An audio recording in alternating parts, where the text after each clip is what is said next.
I got this brake kit in from a company called Kentucky Mustang. And I tell you what, there's a lot of different disc brake kits out there that are offered, but there's none more complete than this one, and I've put on quite a few of them. Let's take a look at this kit. What we got spread across here is everything that comes with this kit. You got your rotors, which have these cooling vanes in them, which are pretty cool. You got a dual reservoir master cylinder. You got your calipers and caliper adapters, which, by the way, these calipers are 4-piston calipers, the same as they put on the 65 to 67 cars. You got your dust shields, and a lot of kits don't even come with these. For whatever reason, they don't include these. This kit includes those. You got an adjustable proportioning valve. You even got little bleeders here so you can bleed out the master cylinder before you put on. I hardly ever see that in a kit. They give you the grease for the bearings themselves, of course your brake pads, lines, bearings, everything that you need to put this kit on is included in this.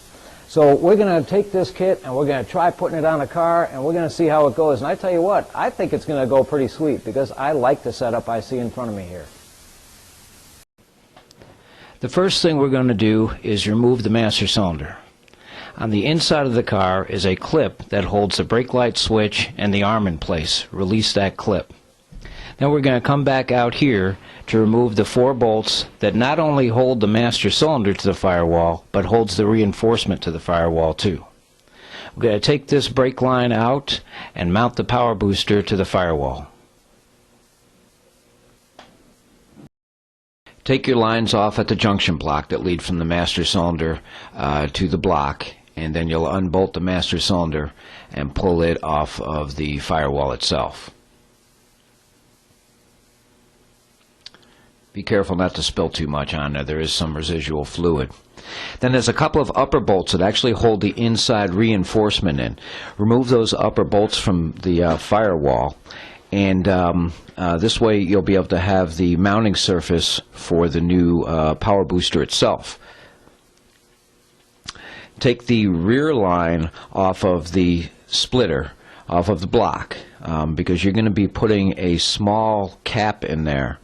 That line is going to go directly to a adjustable valve that is given in the system itself.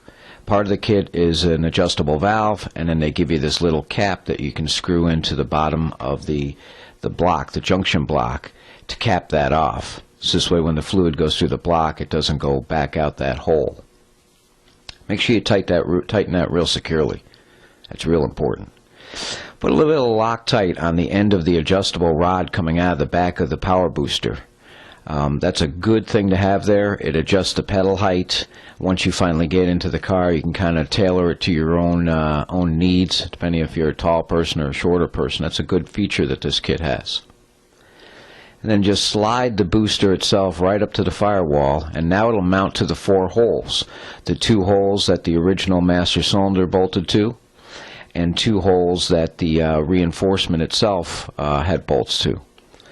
Same thing, use some Loctite that they give you in the kit, because it's very important that these bolts don't back out. This is a brake system we're talking about here.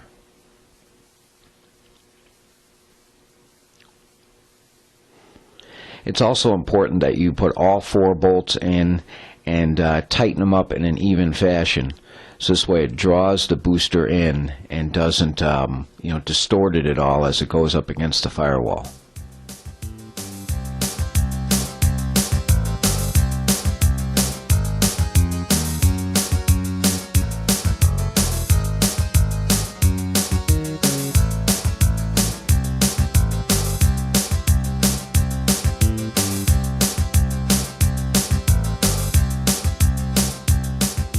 It's a little tricky to get the bottom of these bolts. You have to use kind of a little bit of a funny wrench, especially with the engine in there. It's not that easy, but you can get to them.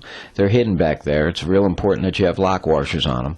And also, of course, you already put the thread locker on it, too, that was supplied with it. But this inner one here is a little bit more difficult to get to than the upper ones. You can get right to those from the top. And then, of course, the ones that are on the apron side where the hood hinge is, that's kind of difficult to get to, especially if you got a hood hinge on there and you have a wire loom running through. Now, on the inside of the car, you're going to slide on the brake light switch and then put the clip into place that holds that whole rod in there.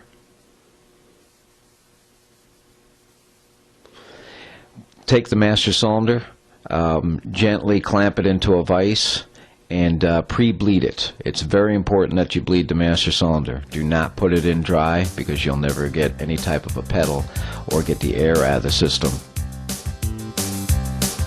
Now that we got our booster and our master cylinder assembly bolted to the firewall here, with our proportioning valve that they gave in the kit, and all our lines plumbed in, we're going to move to the bottom of the car and start mounting up our rotors and our calipers. Pull your outer bearing off and then take your brake drum off. That's a simple process there, just the cotter pin, the nut. And then there's 4 bolts that are on the inside of that backing plate there that will spin on you. So it's not a bad idea to get a pair of vice grips on the inside of it, because it's not something you can put a wrench on. This will hold those in place. You got to remember, some of these parts have been there for 40, going on 50 years. So it's a good idea to try to take some precautions. And once you take those 4 bolts off, then you'll be able to remove this whole backing plate with the brake shoes on and the springs on and the wheel cylinder on. Just take the hose off the wheel cylinder, and once you do that, then you'll be able to just pull the whole thing off as one thing.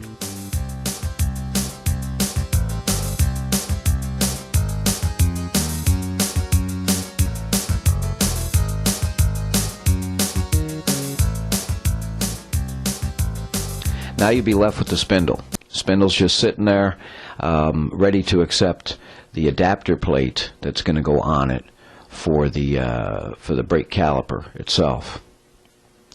Clean the spindle that's sticking out like that. That's where the threaded area is. That's where the bearings lie. So clean that off. It's very important that you keep that clean throughout the whole job process here.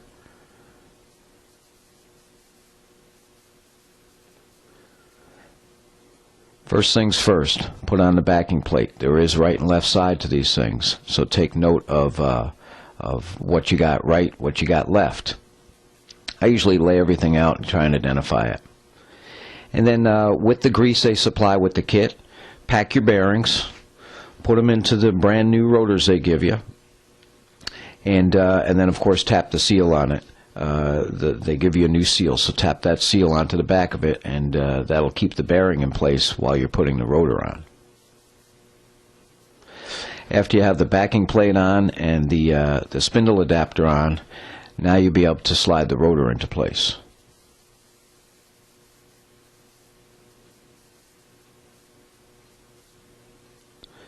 Put your outer bearing on. Now remember, you've already packed that bearing, so make sure it's packed.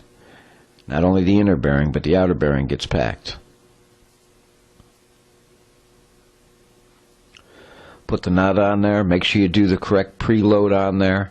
Usually run it in until it feels like it's snug, and then back it off about maybe a quarter turn. There shouldn't be any free play at all on the rotor itself. And it's a must that you put the cage on and that you put the cotter pin on. Don't forget to put that cotter pin on. Get a good feel for the bearing by spinning the rotor like that. That'll help you get a good idea of where you're at as far as your preload goes.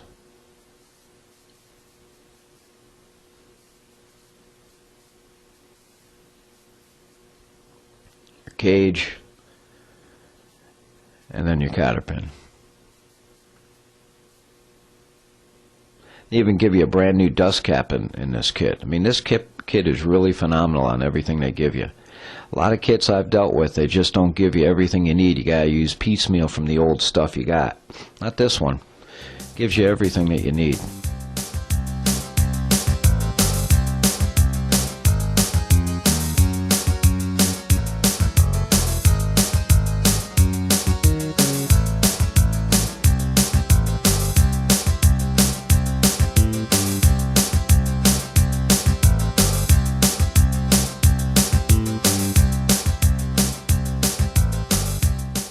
Now that you have your rotor in place, You got your shield in place, you got your adapter in place, you can put your caliper on. The caliper is only held on by 2 bolts to the caliper adapter, and once you get those in place, we kind of loosely put those in place and then fit the line that goes to it. It's a good idea to kind of pre-fit a lot of things loosely, get an idea where they're going to be, and also gives you an idea of how they're going to fit, rather than lock something down and then find out that you got the wrong side on, or it just doesn't fit well with the next part that you're supposed to put on. So if you pre-assemble a few things relatively loose, you'll find it'll work better for you.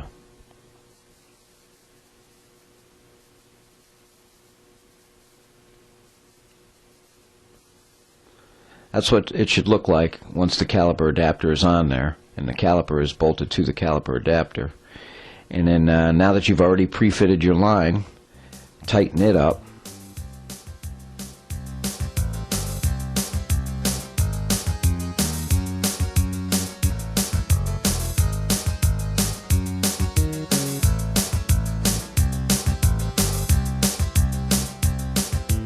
They give you a anti-rattle adhesive that goes onto the pads themselves.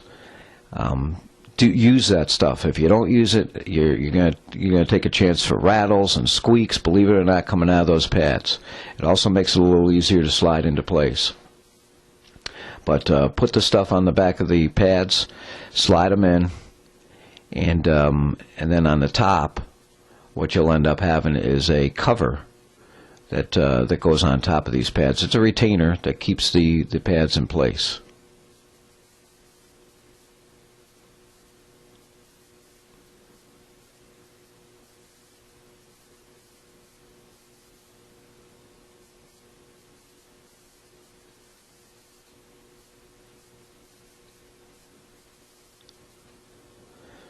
Not a bad idea to put a dab of this stuff on the retainer too, to keep the pads from rattling against it. And then when you tighten up the 2 bolts holding that retainer in, they're just little bolts. I mean, they're 1/4 bolts. They're not very big, so they just need to be snug. If you try and over tighten them, or if you get too aggressive, you're gonna snap them off of there. And I tell you what, it's a big pain to try and get the broken bolt out of a caliper.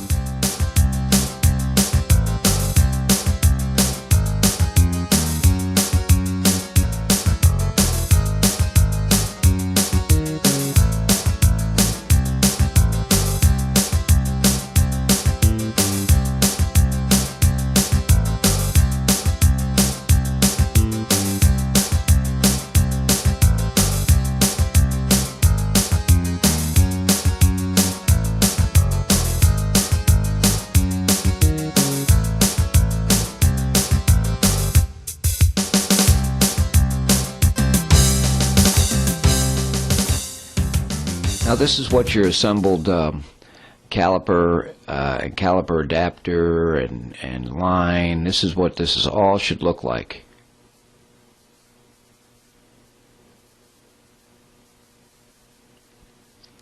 Next, put your line on there. They give you a nice line. It's not just a regular hose, but it's a braided line. Real nice and flexible, real durable, high-tech looking, and it fits real well.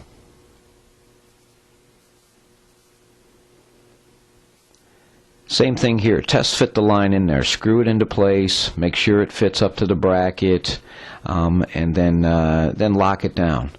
Make it snug. Don't go over tighten with it, because these things do strip real easily. So just make them nice and snug. There we go.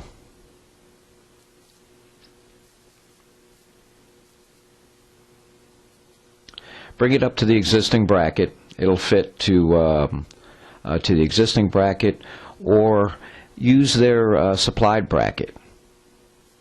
The supplied bracket is brand new. It fits right where the old one did, and it'll accept the new line just as well as the old one did. Lock it down to the frame.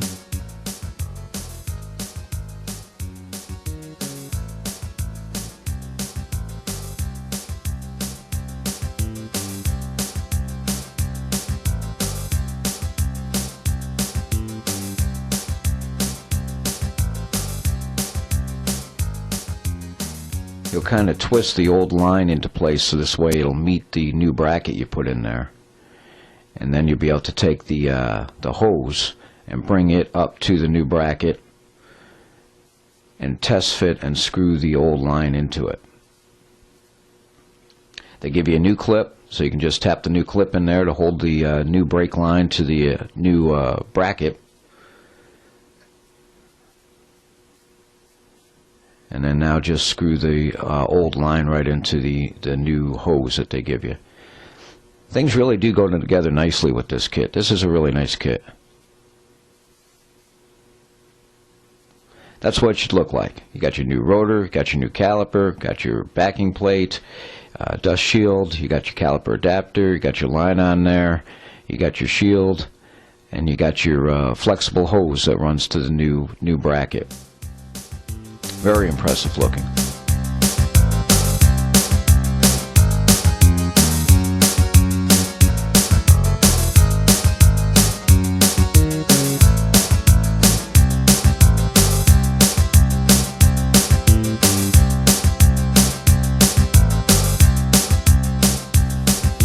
Alright, the only thing we're left to do now is make a good brake adjustment on the back. If you still got your drum brakes in the back, make a strong brake adjustment back there. That's real important to the system. You're going to start from the rearmost wheel cylinder and work your way up front to do a good bleeding on it, and then just find a vacuum source on your engine to hook up the power booster. Other than that, the diagnosis on this system itself that this doctor has given is a great diagnosis. Everything went fine on this system. It was a snap to put on. I had to make a few lines up coming off the master cylinder, which you got to pretty much do with every system, because most cars are different as far as their fittings go. But there was no filing, there was no hammering, there was no grinding, there was no oblonging out of holes. Everything just bolted on the way the kit should, and that's real good for the guy at home that wants to just do it himself and save himself a buck. So check out these guys at Kentucky Mustang. Go to KentuckyMustang.com. These guys have been around since 1984. So if you have any other issues on your Mustang, chances are they'll be able to help you on out of it, because they have the experience, and the chances are they've been there and they've done that.